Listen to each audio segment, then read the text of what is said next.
ng maraming panahon, nakatingin sa langit puno ng pag-asa.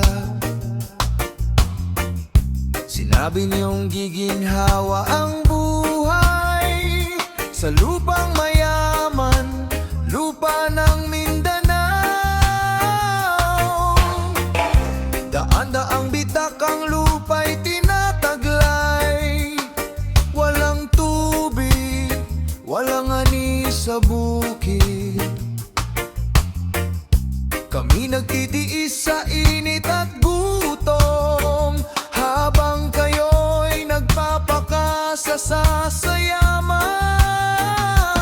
Pero nasaan na ang pangako sa bayan? Kaming mga taga Mindanao ay patuloy na umaasa.